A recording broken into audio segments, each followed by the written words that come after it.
Premed Office Hours, episode 210. Welcome. We are the Medical School HQ advising team here for the next hour to answer your questions live. Think of it as kind of your free pre-med advisor. Hopefully you have some good questions and we'll get them answered here on the show. As a reminder, if you ever want to work with our people one-on-one, we are available for that. But we love spending this hour with you right now. If you don't know, my name is Dr. Ryan Gray, founder of Medical School HQ and Mapped. I've written some books. I host some podcasts.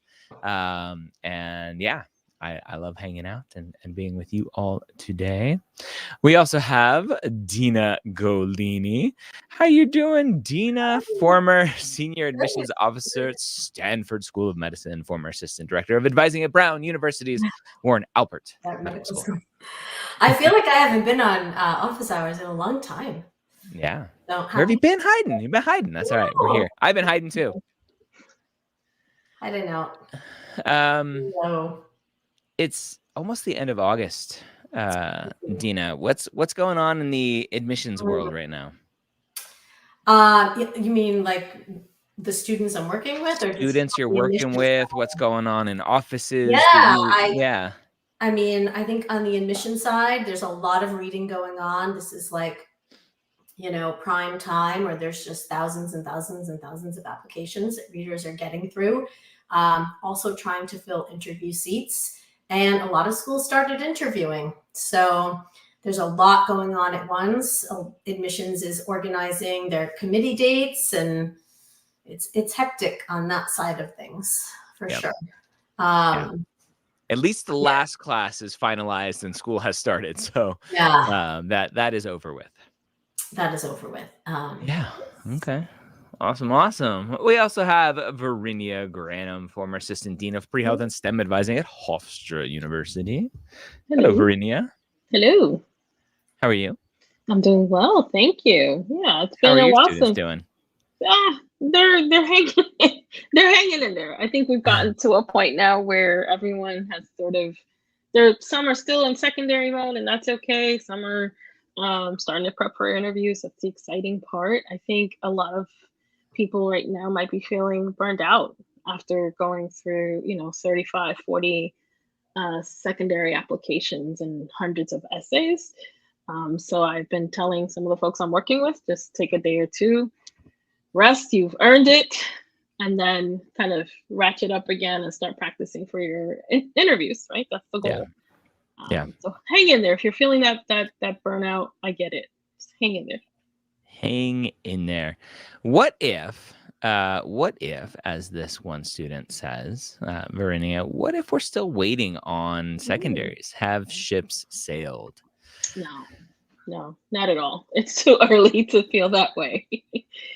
We're sort of just starting the process of like inviting students for interviews. Some schools might have, a group one that they start with, and then they start looking at the second group. So there's still a potential for secondaries to be sent out. I've had some students I've worked with that have received secondaries in September. So it's not, the ship has not sailed at all. Yeah. Still got time, my friends. Chill, relax. Dina, I want to ask you this one. Andres has a question here. Any last minute tips for a virtual MMI? I have my first one tomorrow. Congratulations. Where's my little yay, my little applause button?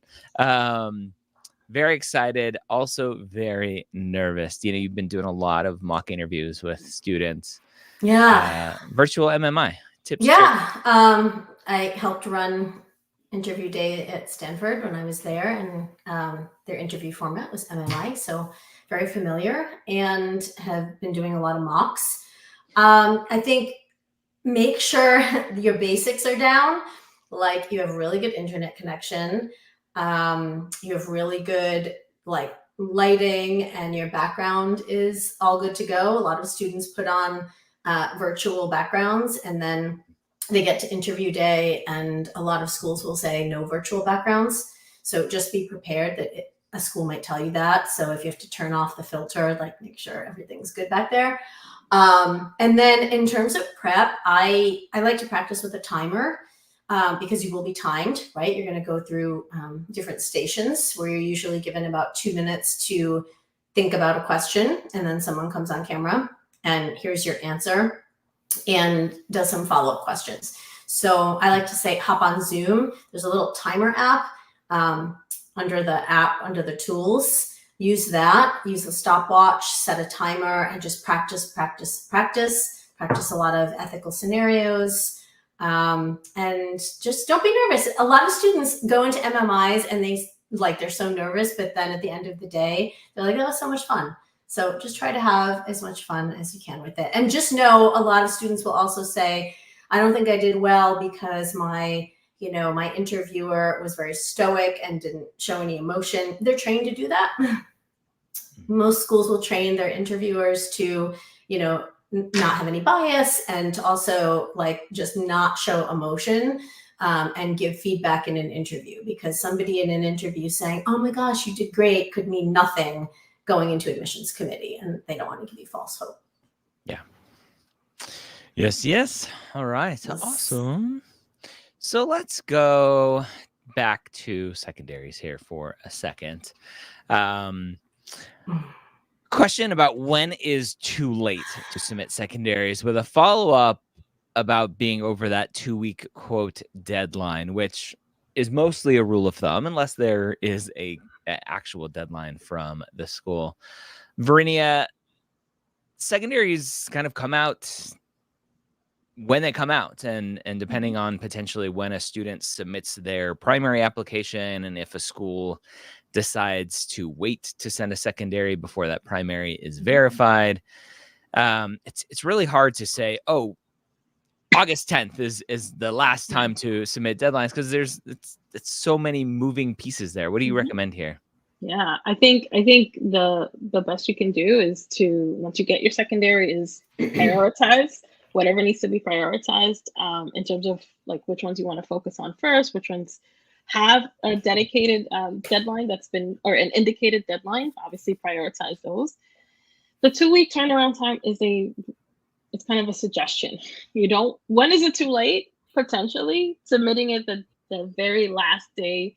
If it's 6 months into the future or whatever it is, that's probably really, really late at that point. Because remember, some of these schools are waiting for your secondaries to be able to invite you for an interview. Having said that, though, that 2-week turnaround time, it's just a suggestion. If it's taking you 3 or 4 weeks to do it, that's okay. Just get it done, get it out there. Better late than never. And that's not even right, because it's not really late. It's just understanding you want to address, answer it, respond to it as quickly as you can, but not sit on it for 3 months. It's a very wide window, and I know it frustrates students, but just know that 2-week turnaround is just a soft kind of guideline. Yeah. Okay. All right. Keep cranking on those. Very common question that comes up all the time from Suleiman. Do medical schools care about major difficulty or course rigor? Why would that not be a part of, quote, holistic admissions? So Suleiman basically is saying, hey, they should care about it. They're asking a question, but then they're saying they should care about it. And then kind of a separate but similar question from Mustafa: does the undergrad institution matter as well? So course rigor, institution, major difficulty. Dina, how easy or hard is it for an institution, for an admissions office, to have a chart of all of the undergrad schools in this country and all of the majors and all of the professors and all of the tests, and to know what's rigorous, what's not rigorous, who's good, who's bad, whatever? It's impossible. It's impossible. So, I mean, if you attend an undergrad institution and you're like, oh, well, these are the most difficult courses, someone reading your application may not know that. They're not going to take the time to look up information for every single school. I mean, for the most part, people know what a competitive institution is, right? What is, a really difficult school to get accepted to, and then who has, maybe more resources for courses and programs in other schools, but it's impossible for admissions to know what is going on at every single school. It's just, like if someone says, oh, this particular like chem elective is the hardest chem elective at my school, is that going to matter? How's anyone going to know that? Yeah. Right. And we have grade deflation and like, yes, I hear who? that all the time too. Says the students getting D's. Just gotta do your best and control what you can control. Wyatt has an interesting question about asynchronous interviews. We have Kira out there as an asynchronous platform. I think there are a few others that medical schools are potentially using. I'll throw this one to both of you. Any specific tips for preparing for asynchronous interviews, or is it just kind of standard interview prep? I'll start. I think it's standard interview prep, but with a timer, right? You really want to work on timing your answers because those questions, asynchronous interviews tend to have timed responses. So you have a minute and a half, 2 minutes, whatever, 3 minutes to respond to something. So practicing, do a little research, obviously, figure out, what that school might potentially be asking. You can look up, you can find some stuff online about previous cycles and what questions have been asked, and then practicing your response and timing it. So the key to that is just being succinct, which can be challenging, especially if you're kind of fumbling around trying to work through some answers. So again, practice timing it, timing yourself to 2 minutes. You can expect some of the standard questions like why medicine, why our school, maybe some other things like tell me about a time when you faced a challenge. So exposing yourself to as many questions as possible. But again, working on concise answers is going to be really, really helpful. Yeah. Tina, anything to add there? Yeah, I think just everything Verinia said, use a timer or practice. And a lot of students are often shocked that when they are using one of these platforms, like once the time is up, it boots you out to the next question. Yeah. So a lot of students feel like there's a lot of pressure, and like it's not like a timer goes off and you can still finish a sentence. It just moves you right on to the next question. So just be prepared. Like it's a timer and the time runs out. Yeah. And there's no more. There's no more. Put down your pencils. This just cuts you off. Yeah. There you go. My question could be off topic. Nothing is off topic here. Any suggestions on MCAT test prep? Plateaued at 505 for 9 full-length tests in a row. Wow. So I'll answer this one because I am a pseudo MCAT expert, having been the host of the MCAT podcast for many moons now that I do with Blueprint MCAT. My big question is, what are you doing when you take those tests? Are you taking them in a structured, timed environment, like real testing environment? But more importantly, what are you doing after the test? Are you going over every single question? Why did I get this one right? Why did I get this one wrong? What is the category of question that I'm getting wrong? Analyzing that information and using that to fill in the gaps. Are there issues with just your understanding of the questions and the answers and how they're presented and English, or just the structure of everything? Are you getting tripped up with questions that are, which one of these is not, and you skip over the is not and you pick the one that is? Common little tricks like that the MCAT, they're not trying to trick you, but they're making sure that you're reading. Remember, the MCAT is a reading comprehension test. Just going through line by line by line, question by question by question, taking about twice as long, taking about 2 days to review a full-length exam and trying to understand where your weaknesses are, what you need to be studying in between your full lengths, and going from there. So good luck, Kung Fu Panda. All right. Mustafa asks, when should we start working on our personal statements? I'm just starting my sophomore year. Would it be a good idea to start writing now? So just starting sophomore year means they're not going to apply for another year and a half. Is that too early, Tina? I mean, I think so. Yeah. But yeah. Why? Because in your personal statement, you're drawing on and reflecting on experiences, and you still have experiences you're going to encounter over the course of the time from that point until you're applying. So I feel like it's going to be dated. And pour all that energy into like getting the best grades that you can, and continuing volunteering and just getting experience. I think fall of like the fall prior to when you're applying is a good time to start like brainstorming. So next year. It's just for the student. Yeah. Yeah. It depends when they're applying too. Yep. Yeah, if they're going to take a gap or not. Yeah. I will add that it is a little early, but you can certainly start journaling now from your current experiences. Start jotting things down that impacted you, why, something that you liked, something that you didn't like, because those reflections now that you're jotting down now are going to build the foundation for your personal statement later on. So while it's still too early to really focus on the draft itself, definitely start preparing for it by journaling about your experiences now. Yep. I agree. All right. Good stuff. Whoa. I just went full screen by accident. All right.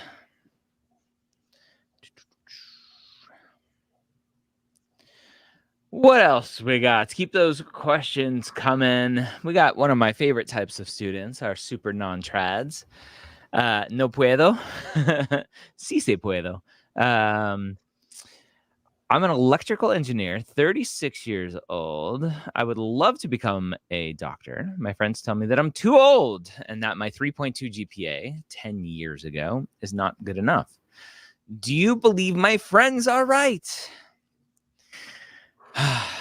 Brinia, how old is too old? And instead of saying a 3.2 is not good enough, let's talk about how to potentially overcome a 3.2 if this is the goal that the student wants. Yeah. I think if this is your goal, well, let's start first with changing your name there from No Puedo to Sí Puedo, because I do think you can. We don't see it as, being too old. We've had candidates we've worked with in their 50s who successfully applied and got into medical school. So that's, get that thought out of your head. What you do need to look at is your GPA. What is it looking like? This is from 10 years ago. You may need to do some post-bacc work, some more recent coursework to kind of establish where you are and academically. So medical schools can kind of get a sense of where you are now academically and build potentially a higher kind of upward trend, higher GPA in a post-bacc program is going to show that you are a different student now than you were then. Medical schools look for that. They look to see that, that distance traveled we sometimes refer to. What have you done? How have you improved? What challenges have you faced? How have you overcome them? So you're going from a very different career field. So you're already kind of having an interesting background, interesting story because it's a little different. So age-wise, nope, you're not too old. I would just look at potentially what can I do academically now to show that I'm capable, that I'm able to handle this coursework now at this point in time. And right, if you're doing post-bacc work, doing as well as possible A's in those courses to establish that strong GPA trend. So no, I believe that your friends are wrong. No puedo. We're gonna change that to sí puedo.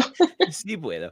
I want to get the famous scene from Scrubs, which I never really watched, but one of the more famous scenes from Scrubs as a meme is the attending doctor who goes wrong, wrong, wrong, wrong. Like I want that as a button. So are my friends right? And I want to play that button. Wrong, wrong, wrong. Good luck. Good luck. All right. Another similar question to are my chances over? When is it unrealistic for a dream school example, Stanford, Dina, or I'm gonna hate UF, this go question. Gators, as an out-of-state? 3.4, 3.5 GPA, would a post-bacc not help? So how do students shoot for the moon, Dina, when they're dealing with potentially a lower GPA? Let's say there's no trend in this GPA. How can they increase their chances to get into a dream school? Dream school. I think understanding what that school in particular is looking for. So if they are a research heavy institution, if they are, like, let's say with Stanford, very big on looking for change agents, people who are going to go into the world and make an impact, right? A really broad impact. So not just like checking the box for community service, but taking it to like a whole different level and like changing a community.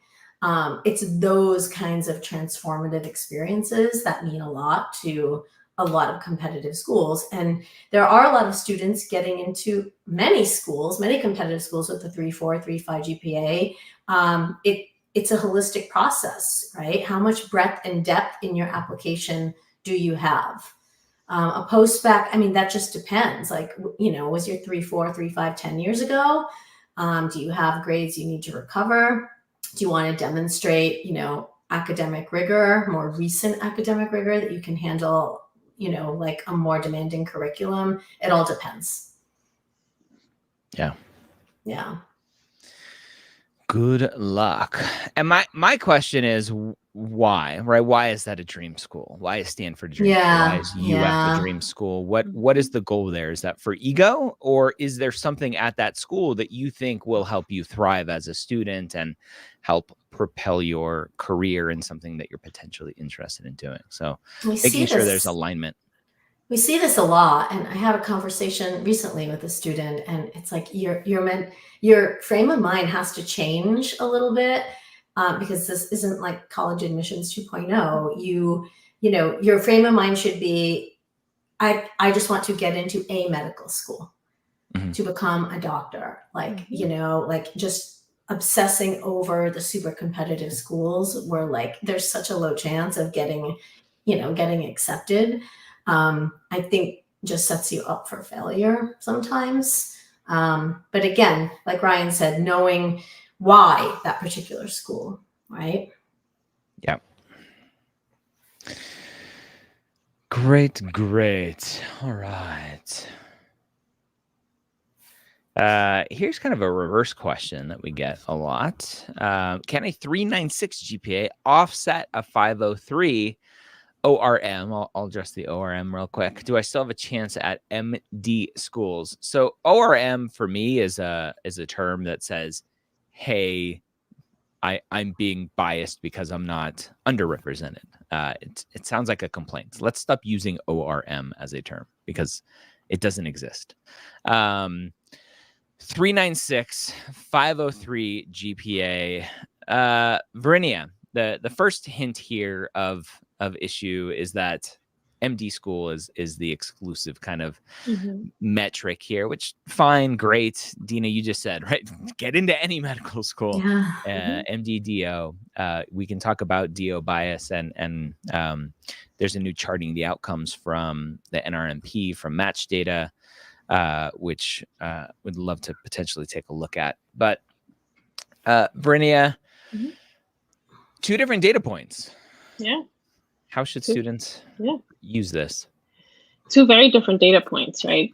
Your MCAT score is a snapshot at one moment in time. And your GPA is an accumulation of years of study. So they're looking at things. There are two different examples of your potential to perform in medical school. There's no real MCAT score that's going to potentially offset like a GPA or vice versa. There's no GPA that's going to offset an MCAT score because they're two very different things. And you also have to look and see, well, what is that school's median? Where do I fall in the median? There's other things to consider about the school, not just you're zeroing in just on the GPA as though that's the and the MCAT as though that's the only thing that they're looking at.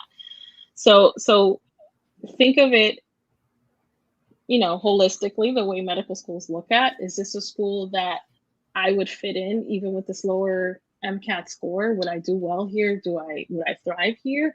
Do I need to potentially think about retaking the MCAT? That's going to depend on your goals and whether or not you see yourself at that school. So don't like boil it down to just these 2 data points. There's so much more that you need to consider. Do you still have a chance at a medical school? Yes. Is it just MD? That's on you, right? If you're just forcing yourself to look at just MD, that's going to affect your chances. But I think you need to think of it more broadly and not just zero in on these 2 data points. Yep. Dean, anything to add there? No, I agree. I mean, it's not all about the metrics. Yep. All right. Mustafa, how will med schools confirm our volunteer and shadowing hours? And will we need a letter of rec from the doctor we shadowed? Dina, this question comes up all the time. There are thousands upon thousands of applications that each medical school gets. The AAMC and ACOMIS and TMDSAS are getting tens of thousands of applications. It's impossible to verify all of this information. It's a trust system. Yeah. But I did talk to a dean of admissions at a medical school at a conference last year, and he said he has some concerns about how trustworthy people are being right now with applications. Do you know of any big concerns potentially that schools have, or just it is what it is and be as honest as possible? Yeah, I mean, I think anyone can look up anything, right? So if you're listing like you started a nonprofit or you worked at this particular like food pantry, like any admissions person can Google it, right? Even with a publication, they can look that up. So, even with if you're saying that you are from a low income area, but then your address is in a high income area. Schools can look up anything, but nobody is going to have time to verify anything unless something really is suspicious, right? Like unless you list something as volunteering with like 1,000 hours and you have a letter from that experience and the person says you volunteered 20 hours, then someone could check up on that, but there's just no way with so many applications. It really is the trust system. And in terms of needing a letter of rec from the doctor we shadowed, I mean, every school is different in terms of what letters they require. So potentially not even the physician you shadow, but a physician. Right. You may be required to have a letter from. So yeah, honor system. I was thinking, honest. I was talking with this dean of admissions, and I was talking, and I'm an entrepreneur, so I'm always trying to figure out pain points and how to solve them. And we were talking, and I was like, well, if there was a system out there that did the verifications for you, and you had 50% of your students, whether the students pay for it, the school pays for it, this verification system, if you had a quote unquote verified application come in terms of not just the transcripts, what the AAMC is doing, but the actual hours as well, would that sway your decision making and go, okay, like I know these hours have been verified? And he said, not ready to make that call yet. So it's very interesting to see where it may go. I think the other piece of this is being honest, as honest as possible with anticipated hours, because that drives me crazy. Because when I'm meeting with a lot of like reapplicants and going over like their former cycle MCAS, I often say like, oh, you put down like 500 anticipated hours. Did you complete them? 9 times out of 10, students have not. And just, schools sometimes can use software and filter out like completed hours versus anticipated hours. Just make sure that you're being as honest as possible. Yep. I like this question here. Thanks for the help. I was reading Dr. Ray's interview book, the Premed Playbook Guide to the Medical School Interview, for those who haven't seen. And I saw a question: why should we reject you? How do you answer this without actually giving a reason to reject yourself? I love this question. I love asking students this question in mock interviews. It's just a random question. It's like, well, wait a minute. I'm not supposed to talk like that.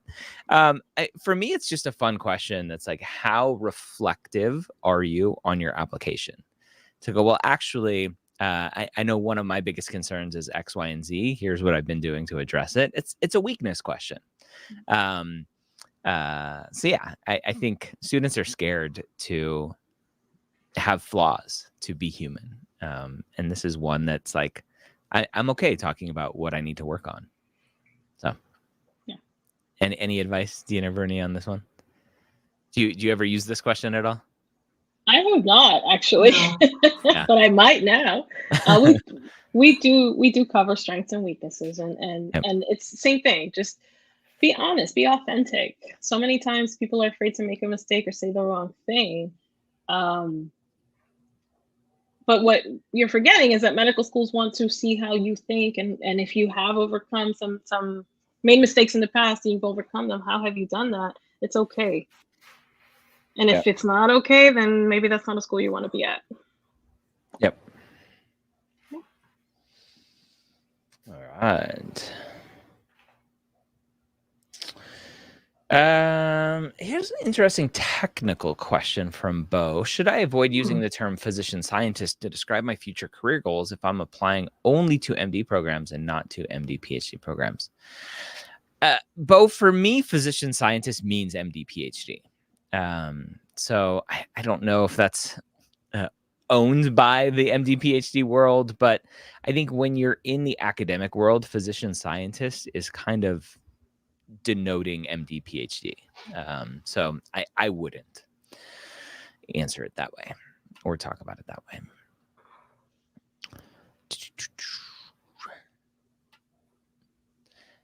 Tejona, in terms of an upward trend, would it be less significant if the classes are not BCPM? As an engineering major, my next 2 years are mostly chemical engineering classes and maybe one upper level biology class. So this is one of my problems with how the AAMC classifies what's science, what is non-science. Like engineering classes, they have as non-science classes, which to me is asinine, right? It's like, it's physics, it's math, it's chemistry, it's all of that stuff. So how is that not science? Dina, if your school looking at upward trends, trying to understand a student's courses and their rigor and their academic readiness for medical school, and they have a really good GPA, but it's almost all non-science classes, how does that affect your decision-making or school's decision-making? I mean, you can't really have lower grades in the courses that are prerequisites that you don't attempt to recover if they're like C minuses, right? If you had a bad semester and you have lower grades, like I'd want to see the context behind that. And I would want to see an upward trend in science classes. So if you got all C's in every chemistry course you took, and then the following semester you got all A's in humanities and engineering classes, I still would want to see an upward trend in the classes, because at the end of the day, I'll say this, at the end of the day, a biomed curriculum is tough, right? I have a lot of students who just started their first year of medical school who are coming back and telling me how their first few weeks went. And everyone says the same thing, that it's like drinking water from a fire hose, that they're going through, 700 Anki cards a week. It's intense, and schools want to see that you'll be able to handle that. Yep. academic readiness is a huge Yeah. part of this process. And we talk about holistic admissions, and students, when they hear that, they think, oh, my grades don't matter. And I'm like, wait a minute, no. No. Right. First and foremost, schools need to make sure you're going to pass medical school and be a successful medical student in terms of passing in 4 years, because any deviation from that plan is something that when the accreditation body comes through, they're going to have to say, hey, like, here's where we're struggling. We tried an experiment 1 year and accepted a lot of students that we knew were an academic risk. And, oh yeah, by the way, that was a failed experiment. Our attrition rate that year was 5 times higher than it normally is, whatever. Right. So medical schools care. They care about those grades, but it's not all they care about. You have to be good enough to pass those filters and give them confidence that you're going to pass medical school. That doesn't mean you have to have a 4.0. And then the rest of your application is as important as well. All right.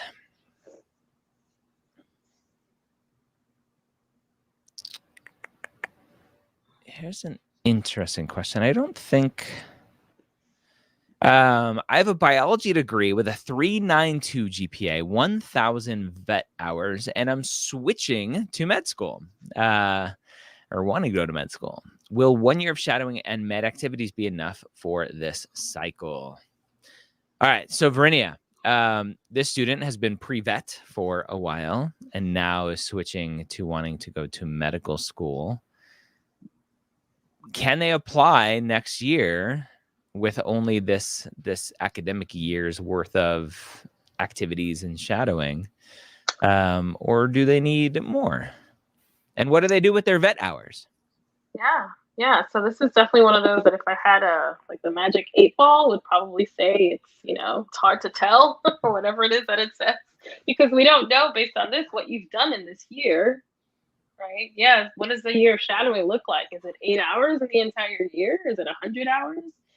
Similarly, what activities have you done? Have you been working with patients, directly human patients, patient care in some way? Is that going to continue while you're applying? Or is it just, I'm done, I did a year, I'm ready to go?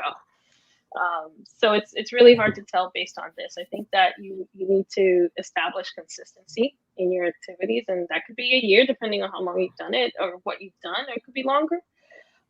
So that's one thing, figuring out, well, looking at what you've done, how much engagement do you have with patients? Can you reflect on it and really put on paper what this experience meant to you and what you learned from it and why this is continuing to motivate you towards human medicine?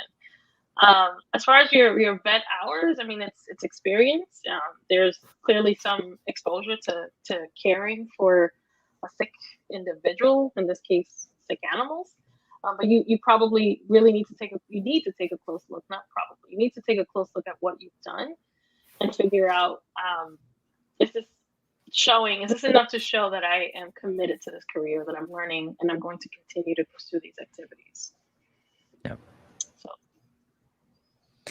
Good luck. Yeah, for me, the big question is it enough experience for you to be able to communicate, right? Why you're doing this and why you made the switch and all that good stuff. So good stuff. When is the next season of application renovation, please? Oh man, it's coming. It's coming. I think we had a whole season recorded or several episodes recorded that I was doing them the different way with a different setup that I have, and it just it didn't work, and so there was lots of wasted sessions, not for the student, because the student still got to talk to me and get their value of how to improve their application. But yeah, it's coming. It's coming. TBD. Yeah. Oh man, It's on the wish it haunts list. me every day. All right, so we should just put it out. By the end of this week, we will have a sign up for application renovation. There, I said it. It's a lofty goal. Let me put it in my to-do list. Send out. All right. Wish me luck. You okay? Oh yeah. All right, here's a good one. I'm going to be applying for med school in 2027. I'm in my sophomore year. Is it okay if I get an LOR from my biochem professor right now? Because it's going to be 3 years old when I apply. Dean, our general rule of thumb is that letters ideally are dated the year that you apply, because the letter's supposed to be about who you are, not who you were. Right. Correct. Yeah. So what can a student do in this situation? I would just maintain communication with the professor and explain that, come 2027, that they can write the letter now, but you're going to need a letter with a current date when it comes time to apply. Yeah. Just, maintain communication.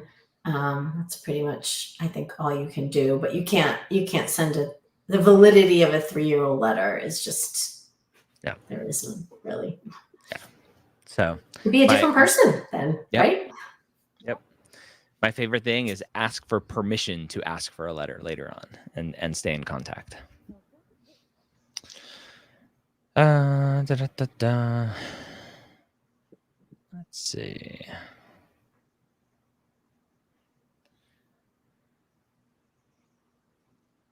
Comments. Let's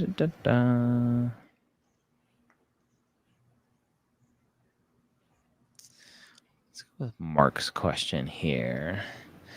Is there, or have you known there to be bias from residency programs towards DO candidates or having a certain number of seats for them? I think that's where the quote fear comes from. What is your opinion?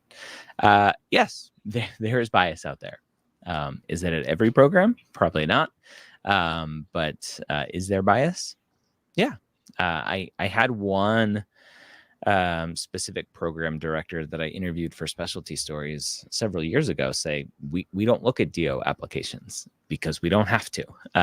So we got plenty of MD candidates to look at to fill our residency spot. So there's no need for us to look at DO spots. I think as time goes on, a lot of that bias will go away, but I think DO is still so new in this world that especially the crusty old white guys, as I call them, still have lots of just old bias to what a DO student is or was. And so, yeah, I think I agree. That is where the fear comes from. And students are still matching into highly competitive residency programs with a DO degree. And so the question is, why are the students who aren't matching, why aren't they matching? Is it because they have DO after their name or will have DO after their name? Or is it because the things that potentially led them to a DO school in the first place, potentially a lower MCAT score, potentially a lower GPA, did that perpetuate in medical school, and they are a less qualified standout student in terms of step scores, in terms of grades in medical school, assuming there's grades, or ranking from the medical school, assuming the med school ranks. So I don't think it's as easy as everyone wants it to make, as DO is lesser than. I think there are so many variables that go into why the data shows that DO students or applicants match at a lower rate than MD applicants, especially for the more competitive programs. So yeah, that is where the fear comes from. Anthony, we talked a little bit about preparing for virtual MMI earlier. Anthony says, what are your opinions on the MMI interview? Besides giving each applicant a diverse set of evaluating eyes, what skills or information are they getting about? Is from the short. What information or skills are they getting from this format? Verinia, the MMI gets touted as a way to decrease bias because you're meeting with several different people and not just one or two. What else can schools and admissions committees gain from an MMI? They can gain quite a bit.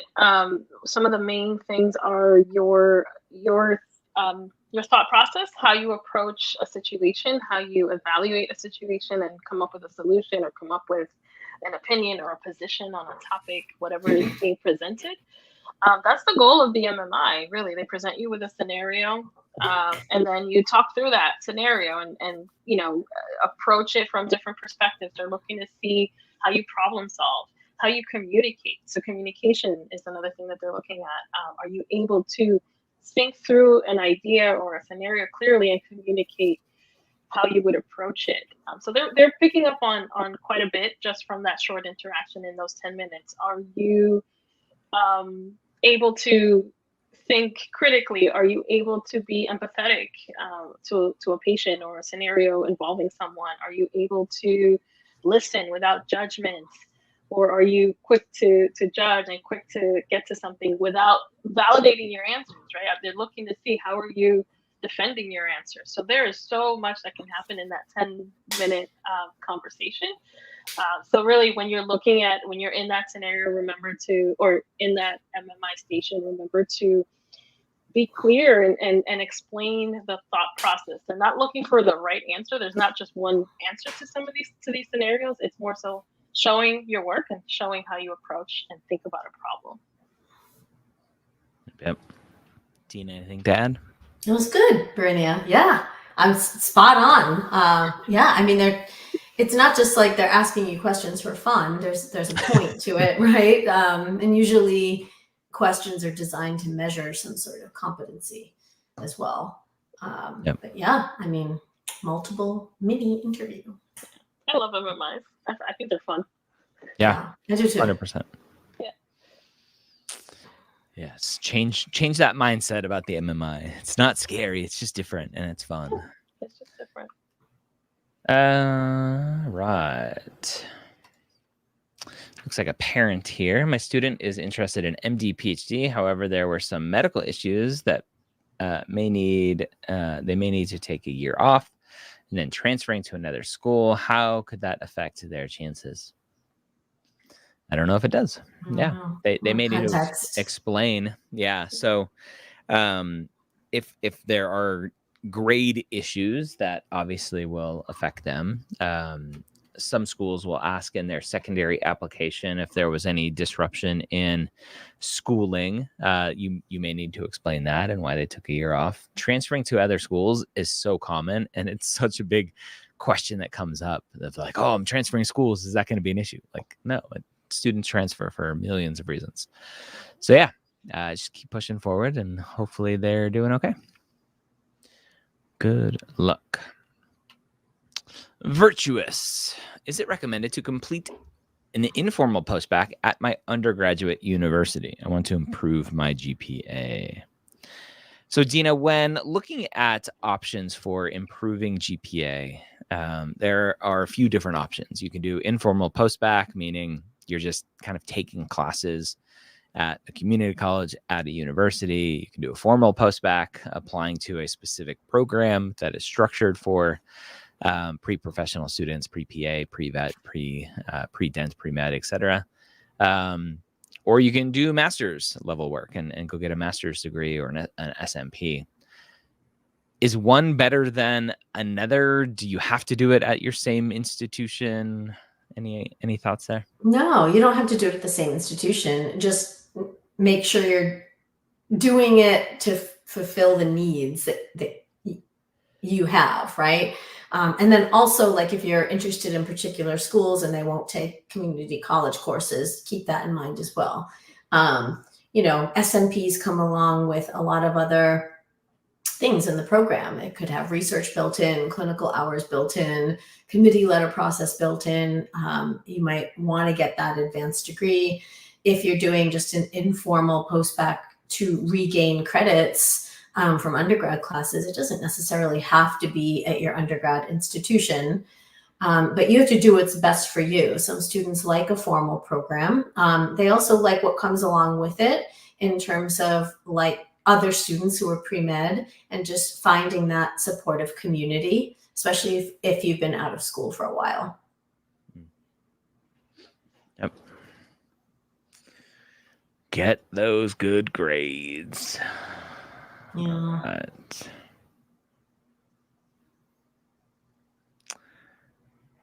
Not that one. This one. Deo, I've been complete at all of my MD schools since late July, mid-August, and it seems like everyone I know has interviews already. What is the timeline supposed to look like? When should I be? You're all shaking our head like we getting this question a lot. Yeah, Vernia, it's hard when you know other people going through this process and they're getting interviews and you're not. You go, well, what's wrong with me? What's wrong with my application? Yeah, it's hard not to compare yourself, but I'm gonna implore you, Dale, try not to. Every single application is different. Every single reader is different. Right. So there's some indication there that someone who maybe something struck a chord with whoever was reading their application, and so that got them through. I don't know, right? There's so many different things that could go into this. So try not to compare yourself and just focus on what you can control, which is knowing that, okay, I've done my part. Now I just have to kind of wait this out. That timeline is going to look very different for every single school. When should you be worried? We tend to say if by like November, around Thanksgiving, early December, you have not received an interview invite, that's maybe when you want to start thinking about, do I need to look at my application again? Do I need to consider reapplying? And even that is very early. But we recommend that time so that you have time to focus and prepare if you need to reapply. So, right, it's only end of August, just barely. Start worrying maybe in November. I wouldn't stress it right now. You got time to worry later. Yeah. Enjoy now. Enjoy life. I want to bring up Virtuous. He had a follow-up question here to his, like, should I do my informal post-bacc at the same university? He goes, I was told that my GPA would not change much because grades go on the same transcript. That has nothing to do with it. All of your grades from all of your schools go into the application service. The application service will generate your GPA. The medical schools can manipulate GPAs and change things on their end. They can only just look at post-bacc GPA, but they can separate that out based on the classification of the course and when you took it, and not just because it's the same school or a different school. So, yeah, whoever told you that, Reddit or Student Doctor Network, is misinformed. Sorry. Oh, Student Doctor Network. We'll bring up this question here from Book Thoughts. I brought it up earlier. How strict are, quote, required prereqs, and would engineering classes count for physics requirements? Ask the school. Most of those are pretty strict, but schools may have some ability to adjust those. So good luck. All right, friends, we'll end a couple minutes early. As a reminder, if you want to work one-on-one with some of our amazing experts here, you can do so. You can use the promo code PMOH at Medical School HQ to save a little bit of money. We have a secondary essay sale going on right now. That's a little bit of a bigger discount. You go over to medicalschoolhq.net and look at our essay packages. Let's go check that out. That ends later this week. Dina, Verinia, any last minute thoughts? Just hang in there. Just hang in there. Hang in there. Yeah. You are in it for the long haul. So just, take a break, go outside, get some fresh air, get your mind off your application for a little bit, and just hang in there. You got this. Good luck, everyone. We're here if you need us, and we'll be back next week. Bye-bye.